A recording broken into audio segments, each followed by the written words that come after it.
Muy buenos días, profesora Catherine Pérez. Para mi grupo y para mi persona es un placer exponerle la charla sobre la Guerra de los Mil Días y el Tratado de Wisconsin. El grupo está conformado por mis compañeros José Urriola, Karina Gallardo, Jesús Girón, Marjorie Peneda y mi persona Edgardo Cortés.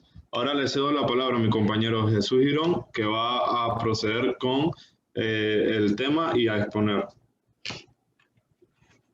Muy buenas tardes, profesora Catherine Pérez, compañeros todos. Mi nombre es Jesús Girón y a continuación les hablaré con respecto a lo que es la Guerra de los Mil Días. La Guerra de los Mil Días fue la sexta guerra civil ocasionada que se dio en Colombia a finales del siglo XIX y principios del siglo XX. La misma da inicio el 17 de octubre de 1899, culminando el 21 de noviembre de 1902 con la firma del Tratado de Wisconsin en el buque del mismo nombre de propiedad norteamericana. La misma participa en lo que es el Partido Liberal y el Partido Conservador. La misma tiene una duración de 1130 días aproximadamente. Algunos aspectos fundamentales de la Guerra de los Mil Días. ¿Dónde estalló? Importante destacar que en la Guerra de los Mil Días, este conflicto bélico fue bastante documentado por parte de la sociedad colombiana. Se dice que la misma empezó en el departamento de Santander, específicamente en el área de Bucaramanga, una zona comercial bastante importante de Colombia en su momento, que tenía cercanía y limítrofe con lo que era Venezuela. ¿Quiénes fueron los actores? Principalmente este conflicto fue protagonizado por los dos grupos políticos tradicionales, el Partido Liberal y el Partido Conservador. Se dice de igual manera que dentro de estas facciones o partidos se encontraban grupos pequeños, de igual manera divididos entre ellos y en conflicto. Prácticamente había conflicto entre ellos internamente y hacia el otro partido. Se dice pues que el grupo liberal estaba conformado por la facción tradicional o moderada y por los belicistas, aquellos que eran más radicales. También el grupo conservador, el cual se encontraba en su momento en el poder, estaba formado por los históricos, que eran los azules moderados, casi prácticamente liberales, y los nacionalistas, lo que eran de un extremo más retardario, en ese sentido más conservador.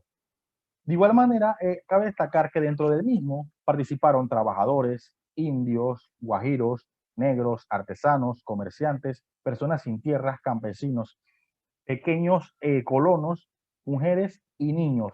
Se extendió prácticamente desde Bucaramanga a todos los sectores de la sociedad colombiana, a incluso permeando lo que es Panamá. Es importante destacar, como ven en la filmina, la participación de niños, toda vez que los mismos no contaban con vicios, eran un rubro excelente, un recurso excelente para lo que era la valentía en cuanto al momento de la guerra y la impavidez ante el peligro y la muerte. Por eso era de gran valor para la sociedad, en este caso la sociedad liberal y los grupos conservadores, la participación de los mismos en esto. ¿Por qué estalló la Guerra de los Mil Días? La Guerra de los Mil Días fue el cúmulo de situaciones que principalmente empezó con la oposición por parte de los grupos radicales liberales hacia el gobierno del presidente Manuel Antonio San Clemente y su vicepresidente José Manuel Marroquín. Ok, en Colombia se había dado una estabilidad política, más que nada que se vio agravada por la inclusión en este caso de los conservadores al poder y el déficit económico. ¿Qué pasó? Prácticamente, pues los liberales se opusieron al gobierno de la regeneración, es dio más que nada con el rechazo de la Constitución de 1886 de tilde federalista por parte de los conservadores, en donde se dieron reformas centralizadas que le dieron prácticamente el poder a lo que eran los conservadores. De igual manera, por medio de esta Constitución de 1886, se le dio mayor poder a la Iglesia Católica como regente de la cristiandad y de la religiosidad del pueblo, otorgándole propiedades y bienes que le habían sido cautados anteriormente. De igual manera, la libertad de prensa se vio afectada por parte de los grupos conservadores. Cabe destacar que anteriormente a esto se dieron múltiples guerras civiles. Alrededor de 1895 se dio la anterior y también se dio con lo que fue el fraude por parte de los conservadores en 1897, que más que nada buscaba cerrarle espacios dentro de la política a la parte liberal.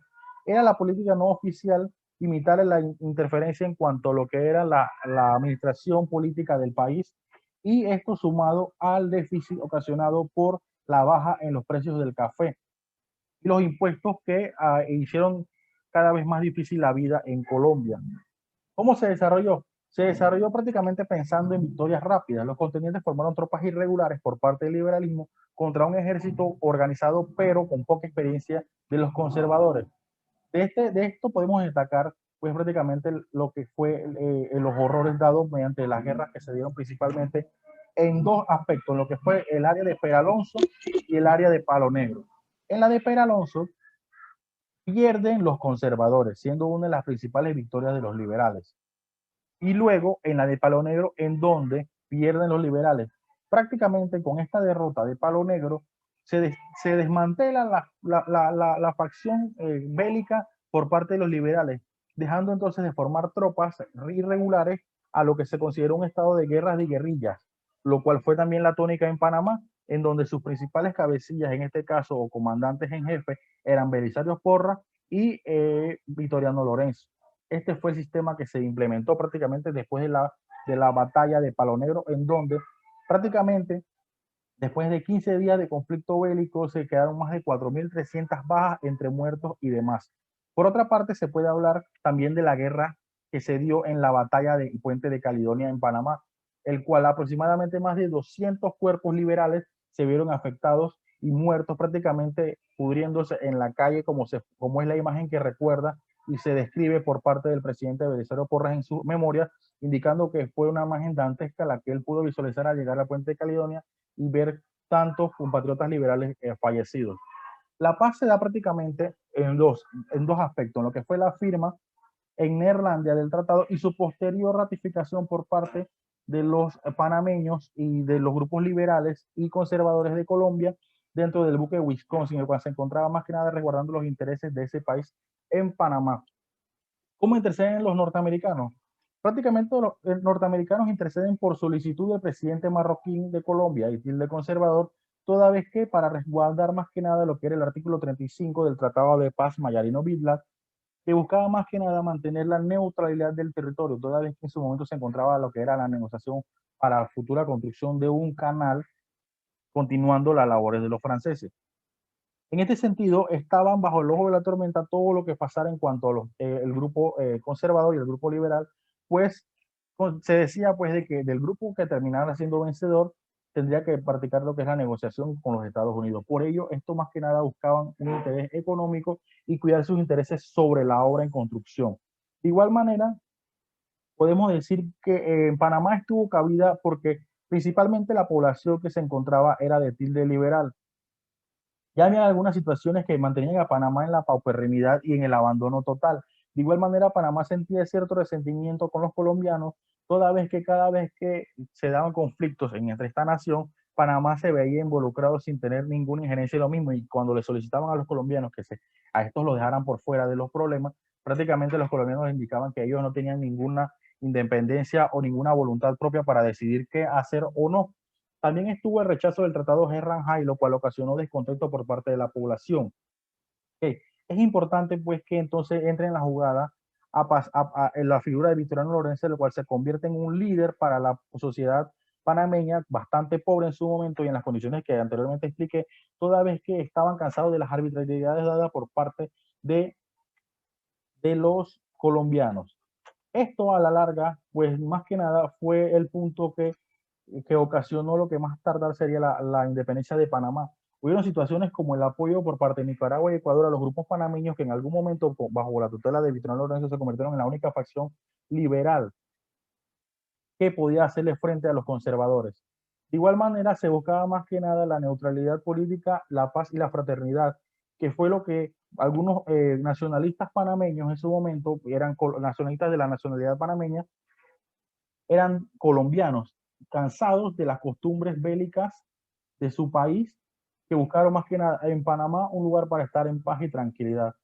De esto, pues, desde 1846 a 1903, que se da ya como punto culminante la separación de Panamá de Colombia, se dice que se dieron aproximadamente más de 50 revueltas, más de 5 intentos separatistas y más de 13 intervenciones militares por parte de los Estados Unidos para garantizar la paz dentro del territorio.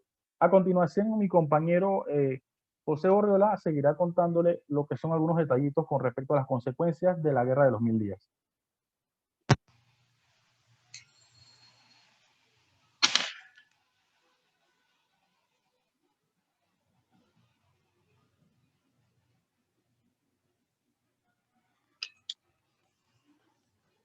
José, tienes el micrófono apagado. Buenas tardes, profesor. Mi nombre es José Urriola y les voy a contar un poco sobre las consecuencias de la guerra de los 1000 días. Sus consecuencias fueron completamente devastadoras para el país a nivel económico, social y político. Sus consecuencias económicas: durante la guerra, el gobierno conservador adoptó por fabricar grandes cantidades de papel moneda para poder cubrir los gastos militares que mantenían en su tiempo. En las consecuencias sociales, tenemos que la guerra contribuyó de manera notable al odio partidista a nivel local y regional. Y en las consecuencias políticas, la guerra de los 1000 días amplió el sector del Partido Conservador a buscar un punto de equilibrio que tuviera en cuenta el Partido Liberal en la administración del Estado y la política. A continuación, mi compañera Karina Gallardo. Buenas tardes, compañeros todos, profesora Catherine. Les voy a hablar un poco más sobre la paz de Wisconsin. El Tratado de Wisconsin es el documento con el que oficialmente se pone fin a la guerra civil en Colombia, que se inició el 17 de agosto de 1899, conflicto que hoy se conoce como la Guerra de los 1000 días. Después de la efímera victoria de Peralonso, en la que las fuerzas liberales retomaron el brío pérdida de la batalla Bucaramanga, el liberalismo no volvió a conocer la victoria, que hubieran podido cambiarle el curso a la guerra. En el centro del país, los grandes ejércitos se esfumaron, que en el mejor de los casos conformado por una sumativa de guerrilla, en la cuota del desorden y la brutalidad que esto implicaba. En la frontera sur, fue imposible consolidar una fuerza operativa que pudieran denominar este estratégico espacio. Y en el norte, el general Rafael Uribe Uribe no logró recoger más que la derrota. Solo en Panamá, en donde el general Benjamín Herrera se había trasladado con una importante unidad naval. Las fuerzas del general Herrera contaron con el apoyo decisivo que le dieron los aborígenes del Istmo, comandado por Victoriano Lorenzo. Herrera combatió desde Boca del Toro hasta las goteras de la ciudad de Panamá, logrando arrinconar a los conservadores detrás de las murallas, donde recibieron el amparo de los cañones, de los barcos y de los fusiles de los marinos estadounidenses, apostado en la vía férrea que unía los dos océanos. Pero mientras la suerte acompañaba a Benjamín Herrera en el centro del país, el desánimo liberal cundía en el punto que el general Uribe Uribe decidió buscar la paz por medio de un tratado. Su firma el 24 de octubre de 1902 en la finca Neerlandia, en donde toma su nombre, induce a Benjamín Herrera a pensar en una forma similar. El Tratado de Neerlandia, los cañones estadounidenses apuntan hacia los puertos y la amenaza de intervenir directamente llevan al general Herrera a aceptar el ofrecimiento de los norteamericanos para que en su insignia el Wisconsin, fundado en el puerto de la ciudad de Panamá, se reúnan las comisiones de las fuerzas beligerantes para acordar un tratado de paz. El 21 de noviembre de 1902, los conservadores Víctor Salazar y Alfredo Vázquez y los liberales Lucas Caballero y Eusebio Morales firman el acuerdo que pone fin al conflicto. A continuación, le cedo la palabra a la compañera. Buenos días, profesora, compañeros. Vengo a hablar del conflicto en Panamá. Panamá entró al conflicto con la toma de Natá, Penonomé y Agua Dulce por parte de los liberales de la talla de Francisco Filós, César Fernández, Alfredo Patiño, y su posterior derrota por el ejército conservador entre los finales de octubre y principios de noviembre de 1899. La primera fase de esta guerra se inició con el desembarco de cerca de 200 hombres al mando del liberal Belisario Porras en la desembocadura del río San Bartolo, bahía de Charco Azul, provincia de Chiriquí. El 31 de marzo de 1900, en esta primera campaña sobresalieron tres aspectos. La victoria la victoria liberal en la batalla en la Negra Vieja. Los prófugos de desacuerdo entre los responsables del mando militar, es decir, entre Belisario Porras y el general Emiliano Herrera, y la derrota de la tropa liberal en el combate del Puente de Colombia. Porras y su papel dentro de la Guerra de los 1000 días. Cuando nos referimos a la guerra, desencadenada en el Istmo de Panamá e inicio de 1900, con el desembarco en Punta Burica, de un grupo de hombres procedentes de Nicaragua, al mando del doctor Belisario Porras, cabe advertir que este movimiento, apoyado por el presidente José Santos Zelaya de Nicaragua, es identificado con el liberalismo a nivel hispanoamericano. Tiene otra connotación. El doctor Belisario Porras tenía planes muy personales. Prueba de ello es que poco después de su desembarco se autoproclamó jefe civil y militar del Istmo, sin tomar en cuenta las opiniones del director nacional del liberalismo panameño, colombiano. El 4 de abril, los rebeldes habían logrado posesionarse de la ciudad de David y desde allí organizar la toma de toda la ciudad de Aguadulce. Su próximo objetivo, lo cual involucra precisamente posesionarse de algunos puntos clave como Veragua y las Tablas. En este contexto se advierte que la economía del Istmo no era macra, por el contrario, se manifestaba saludable. Los datos estadísticos así lo confirman. Basta señalar el próspero comercio de Coclé. Porras no descartó la ayuda del Ecuador para abastecer de armas, de las cuales serían embarcadas en el Momotombo, su principal embarque, dadas las dificultades de traslado a raíz de la guerra desencadenada en la República de Colombia. El gobierno central tomó algunas convivencias, entre las cuales debe señalar el incremento del impuesto sobre la sal, un producto que jugó un papel clave en la guerra contra los alcanzados liberales, pues garantizaba básica y fundamentalmente la prevención de la carne, que servía de alimento básico para los soldados que defendían la causa del gobierno central.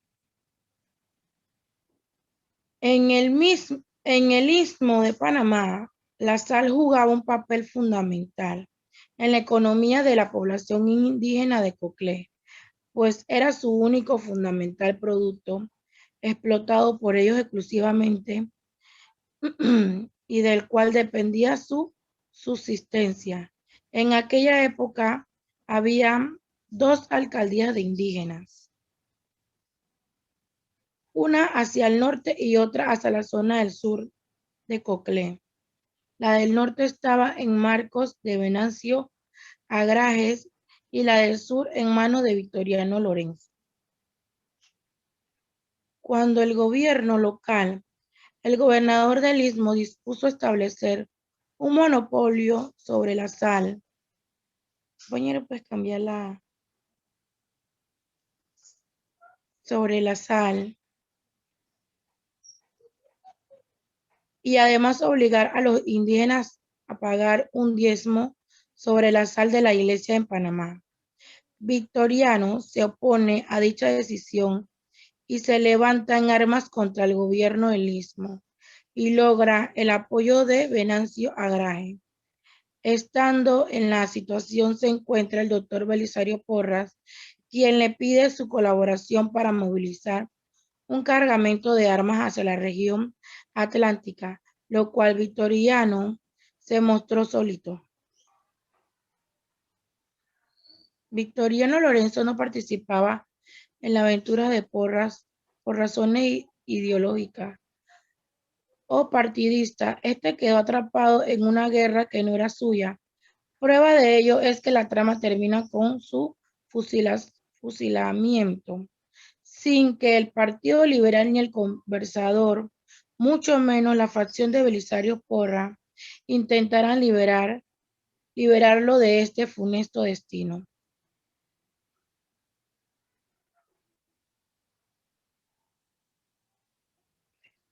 El movimiento porrista tenía como objetivo la toma de la ciudad de Panamá y en consecuencia era inevitable tomarse Colón con la finalidad de tener el control sobre el arribo de la fuerza ajena al proyecto de Porras sobre la presencia de liberar colombianos con respecto a la ciudad de Panamá. Tanto Porras como los liberales colombianos no midieron bien el alcance del artículo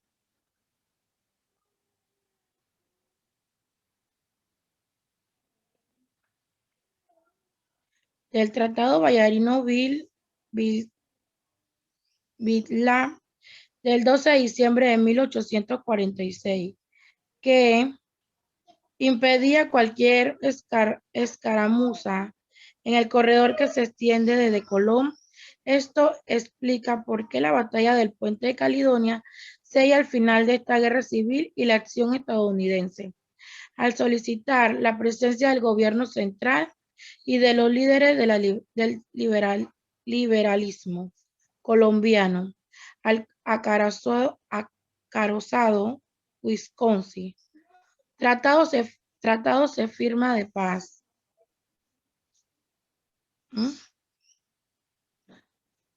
Por el istmo y las consecuencias, el fin de cualquier acto beliger. Ay, no puedo. Marjorie, vamos a volverlo a hacer, pero, ok, tiene un consejo. No lo tomen a mal, un consejo. Es importante tenerlos escritos. 2, 1. Para justificar a su intervención en las ciudades terminales en caso de que la guerra llegara a los linderos.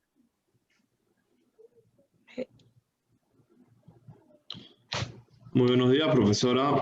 Un placer esta noche hablar sobre quién fue Victoriano Lorenzo. Bueno, Victoriano Lorenzo nació en Panamá, en la provincia de Penonomé, en el año de 1867. Victoriano Lorenzo fue un líder indígena y general revolucionario colombiano. Su participación en la Guerra de los 1000 días tuvo fecha alrededor de 1899 a 1902. Tuvo una fuerte influencia en el Istmo de Panamá, luchando contra la injusticia que cometían las autoridades conservadoras en contra de los ismeños, y por ello se le consideraba como un caudillo y héroe nacional. Pasa a la siguiente diapositiva, por favor.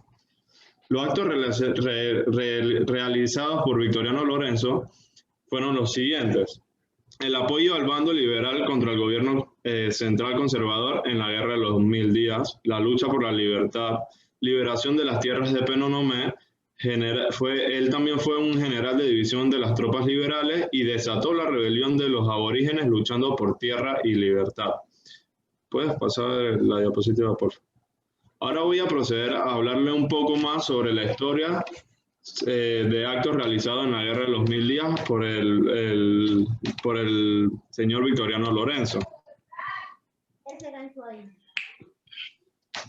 Historia sobre Victoriano Lorenzo en la Guerra de los 1000 días fue la siguiente. Ante la injusticia e inequidad cometida por los gamonales locales contra la población indígena, en 1900 apoyó al bando liberal contra el gobierno central conservador en la Guerra de los 1000 días, que se extendió por toda Colombia. Al principio él y su comunidad fueron solamente colaboradores, pero con el paso de los tiempos, al ser derrotados los liberales, en julio de 1900 en la batalla del Puente de Caledonia, Victoriano se encargó de esconder las armas que los rebeldes lograron conservar.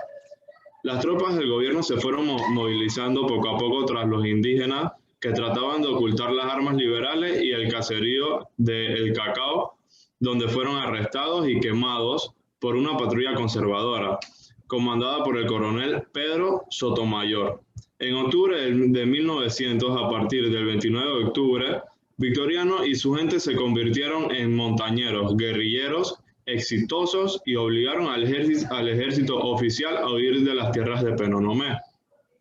Victoriano Lorenzo ocupó Penonomé el 10 de octubre de 1901. Junto a todas las tiendas fueron requisadas y aprovechados, y ellos fueron aprovechando lo que fueron los artículos que dejaron las tropas guerrilleras. Las tropas liberales se unieron entonces a los guerrilleros, que obtenían éxito tras éxito en cada uno de sus combates. Victoriano fue un hombre general de división de las tropas liberales, que a partir de ese momento solamente cosecharon victorias en busca de la libertad. Desató la rebelión de los aborígenes luchando por tierra y libertad. La influencia que ejercía entre los indígenas era algo preocupante, porque el grupo pensaba que era algo sumamente delicado y peligroso para sus opiniones políticas. Ahora voy a hablarles sobre el fallecimiento. Jesús, ¿crees que puedes pasar la diapositiva, por favor? El fallecimiento de Victoriano Lorenzo fue el día 24 de octubre de 1902. En base a los conservadores y los liberales firmaron el Pacto de la Hacienda de Nederlandia. El trato de paz definitivo se firmó el 21 de noviembre a bordo del acorazado estadounidense de Wisconsin. El 28 de noviembre capturaron a Victoriano Lorenzo, que estaba desarmado, con el argumento de que había manifestado que compartía el acuerdo y tomaría de nuevo las armas para poder luchar contra este acuerdo. El líder intentó fugarse en Nochebuena, pero fue recapturado a las pocas horas, y el gobierno colombiano, temeroso de que el guerrillero panameño fuera puesto en libertad, decidió que fuese condenado a muerte, presentándolo como un malhechor. El 13 de mayo de 1903, el general Pedro Sicar Briceño, comandante militar de Panamá y Bolivia, llegó a la capital del Istmo procedente de Bogotá. Al día siguiente, Briceño ordenó que Lorenzo fuera sometido a un consejo de guerra. A las 13 horas de ese día, del día 13, se fijaron los carteles reglamentarios anunciados del Consejo, y a las 14 horas del día 13 de mayo se instaló el tribunal. Algunos jueces, como José II de Mayo, ya estaban dictando la sentencia de muerte del guerrillero Victoriano Lorenzo. A las 17 horas del día 13 se cumplió lo que era la sentencia, y se dictaminó que tenía que fallecer por pena de muerte. Entre las instalaciones del Consejo de Guerra y el fusilamiento, apenas transcurrieron 27 horas de ese día para poder realizar lo que era la sentencia de Victoriano Lorenzo. El día 15 de mayo de 1903, en la plaza de Chiriquí, que hoy por hoy se conoce como la Plaza de Francia, tuvo lugar su ejecución. En ese momento Victoriano se puso de pie, rogó por la unidad de todos los colombianos y panameños y dijo: señores, oíd una palabra pública, ya sabéis de quién es la palabra. Victoriano Lorenzo en ese momento fallece y comenta que a todos los perdono, yo muero como murió Jesucristo. Una palabra muy célebre para lo que fue este acto de total violencia por un tema meramente político y que buscaba más que todo el apoderamiento de las diferentes tierras. Las autoridades también tuvieron un tema de que se negaron a entregar el cadáver a sus amigos y familiares, porque se consideraba que Victoriano Lorenzo era un cómplice de la guerrilla y estaba en contra de todas las políticas que se buscaban en ese momento. Con esto termino lo que fue mi exposición, y mi grupo y mi persona queremos darles las gracias a usted, profesora Catherine Pérez, por dedicarnos su tiempo y su compromiso para con nosotros. Muchas gracias. A manera de conclusión, queremos indicar pues que toda vez que el acto bélico de la Guerra de los 1000 días trajo consigo muchas repercusiones de la parte negativa, queremos decir que más que nada esto fue el antecedente para el inicio de lo que fueron los actos de separación de Panamá, rescatando prácticamente algo bueno dentro de todo lo malo. Agradecemos su atención. Muchas gracias.